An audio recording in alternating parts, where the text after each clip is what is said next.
नमस्कार, मी डॉक्टर सौरभ दिलीप पटवर्धन आणि मी नंदादीप नेत्रालय याचा मेडिकल डायरेक्टर आहे। आमच्या बऱ्याच शाखा महाराष्ट्रात आणि कर्नाटकात आता कार्यरत आहेत। डॉक्टर दिलीप पटवर्धन यांनी 1980 साली नंदादीप नेत्रालयाची स्थापना केली आणि त्यानंतर हा शाखा विस्तार चालू आहे। नंदादीप नेत्रालयाच्या मार्गदर्शनाखालीच नंदादीप मेडिकल केअर फाउंडेशनची स्थापना 12 वर्षापूर्वी म्हणजे 2012 मध्ये समाजाला परत ऋण फेडण्याच्या दृष्टीने आंतरराष्ट्रीय खातीचे डॉक्टर आणि अत्याधुनिक वैद्यकीय उपकरणांच्या मदतीने आम्ही या व्यक्तींना मोफत आणि उत्तम दर्जाची नेत्रसेवा पुरवतो। आपल्यापैकी अनेकांसाठी स्पष्ट दृष्टी ही अशी गोष्ट आहे जी आपण गृहीत धरतो, परंतु जगभरातील लाखो लोकांसाठी मोतीबिंदूच्या मुळे जीवनावर एक सावली पडते। त्यांच्या सभोवतालचे जग हे स्पष्टपणे पाहण्याची त्यांची क्षमता हिरावून जाते। उपचार न केलेले मोतीबिंदू हे अंधत्व आणि दृष्टीदोषाचे प्रथम क्रमांकाचे कारण आहे। ही एक प्रकारची असा आजार आहे की जो वरून आपल्याला कळत नाही, पण त्यामुळे बऱ्याच लोकांवर याच्यामुळे दुसऱ्यांवर अवलंबन होण्याची पाळी येते। यामध्ये खास करून वृद्ध, वंचित आणि ज्यांना ही दृष्टीची भेट परवडत नाही असे लोक येतात।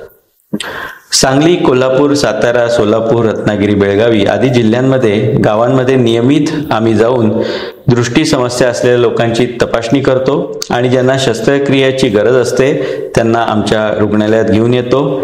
एकाच छताखाली मोफत शस्त्रक्रिया करतो। आम्ही केवळ वैद्यकीय सेवाच देत नाही तर या रुग्णांना दिवसभर राहण्याची जागा देखील देतो, ज्यामध्ये आम्ही जेवण सुद्धा प्रोव्हाइड करतो। रुग्णालयातून सोडण्यापूर्वी त्यांची व्यवस्थित तपासणी करून त्यानंतर त्यांना डिस्चार्ज केले जाते। शस्त्रक्रिया आतापर्यंत जवळजवळ 40,000 मोफत शस्त्रक्रिया आम्ही नंदादीप मेडिकल केअर फाउंडेशन तर्फे केलेल्या आहेत आणि 2024 पासून आमचं असं उद्दिष्ट आहे की दरवर्षी 15,000 मोफत मोतीबिंदू शस्त्रक्रिया या अशा वंचित रुग्णांसाठी करण्यात याव्यात। दुसरे अंधत्वाचे एक महत्त्वाचे कारण म्हणजे बुबुळाला आलेले डाग, ज्यामुळे अंधत्व येते। हे काही वेळा जन्मापासून असते किंवा काही वेळा अपघाताने किंवा इन्फेक्शनमुळे होऊ शकतं। अशा रुग्णांसाठी कॉर्निया प्रत्यारोपण करण्याचा एक उपचार उपलब्ध असतो। यासाठी आम्ही स्वतःची नेत्रपेढी सुद्धा स्थापन केलेली आहे। आतापर्यंत या नेत्रपेढीने 320 कॉर्निया गोळा केलेले आहेत आणि 250हून जास्ती रुग्णांना आम्ही हे प्रत्यारोपण करून त्यांना दृष्टी प्राप्त करण्यासाठी मदत केलेली आहे। नेत्रदानाची संख्या आता दरवर्षी 100 पर्यंत वाढवण्याचं आणि दरवर्षी 100 रुग्णांना नेत्ररोपण किंवा हे कॉर्नियाचं प्रत्यारोपण करून दृष्टी देण्याचं आमचं ध्येय आहे। रेटिनोपॅथी ऑफ प्रीमॅच्युरिटी किंवा नवजात प्रीमॅच्युअर ज्या बेबीज असतात त्यांना डोळ्याच्या पडद्याचा एक आजार असतो, याच्यामुळे त्याला अंधत्व येऊ शकतं।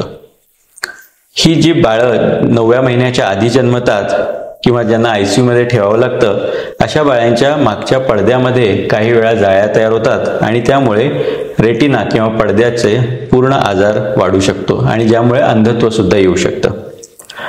यापुढे आमच्या नंदादीप मेडिकल फाउंडेशन तर्फे दर महिन्याला 500 बाळांची तपासणी व्हावी आणि त्यांना लागणारे उपचार करण्यात यावेत असे आमचे ध्येय आहे।